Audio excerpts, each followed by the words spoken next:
Et puis, on voit pas de victoire. On n'est pas. Enfin, à un moment donné, on peut être frustré quand même de se dire. Je pense que les supporters qui sont sur le direct le son, mettez vos messages, voilà ce que vous ressentez après ce match-là. Effectivement, je pense que c'est le sentiment qui prédomine. C'est 2 victoires. J'ai plus le chiffre exact, mais c'est quoi maintenant? On n'est pas loin de 40 matchs, de 35, enfin environ 35 matchs, on va dire. En 2023. Forcément, tu disais, Ludo, que les supporters ont réagi un peu durement. Alors, faut aussi les comprendre. Ah oui, on les comprend. On les comprend. Ils étaient à Annecy, ils ont vu une purge à Annecy. Les pauvres, c'est les pauvres Zoukou, les pauvres, j'ai vu qu'il y a encore Jaurès aussi qui sont venus voir les supporters. C'est pas à eux d'y aller. Ils prennent un petit peu leurs responsabilités, mais bon, aujourd'hui, les jeunes ont beaucoup trop de choses sur le dos, que ce soit sur le terrain et en dehors.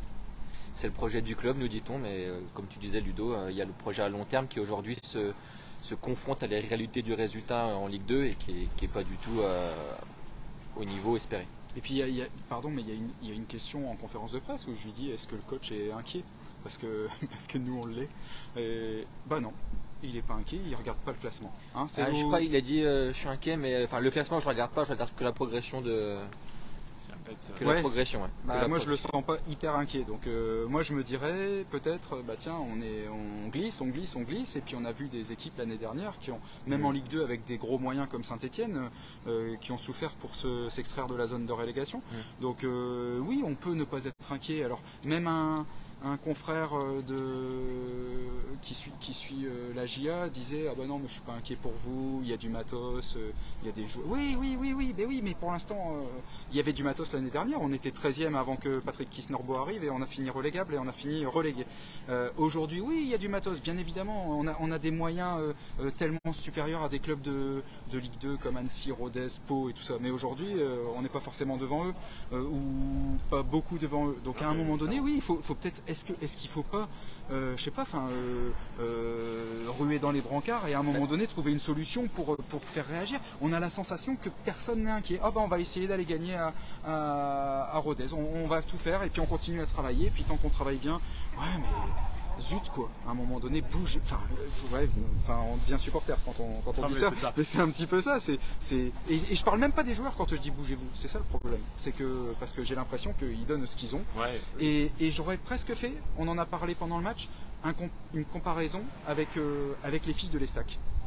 Alors c'est peut-être un petit peu, je vais loin, mais la semaine dernière, je vais au match de l'Estac des filles, elles perdent 9-2, je trouve des moyens positifs face à cette défaite quand tu perds 9-2. Mais on peut pas en vouloir aux filles, il n'y a pas eu de recrutement, elles n'ont pas beaucoup de moyens, donc elles font avec ce qu'elles ont. On a un peu de la peine quoi, en fait on a un peu de la peine pour ces joueurs qui sont dans la gueule du loup là. Et en première mi-temps on avait clairement de la peine pour eux, on se disait, le pauvre samedi là. Il faisait pitié en première mi-temps. On se disait mais mais on peut même pas leur en vouloir, ils sont mis là, oui ils travaillent bien, ils sont dans un projet, alors aujourd'hui on a mis une équipe en place qui est une équipe quasiment de N3 de l'année dernière. Il y avait un joueur de Ligue 1, c'était Xavier Chavalrin sur le terrain, qui n'est pas forcément un leader naturel, ça peut être un leader technique, surtout quand à côté de lui il y a des joueurs qui sont capables d'élever le niveau et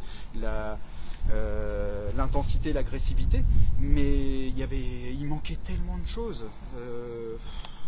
C'est difficile parce que c'est même difficile pour nous d'écrire, on aurait parfois envie de dire plus de choses, mais on se heurte aussi à un projet. Aujourd'hui, on a beau dire, on ne sait même pas vers qui on va se tourner. Président, vous allez garder Patrick Kisnorbo, on ne sait pas vers qui on va se tourner. Donc, voilà. Non mais tu as dit c'est compliqué d'écrire, malgré tout, il y a 3 pages dans le journal de demain.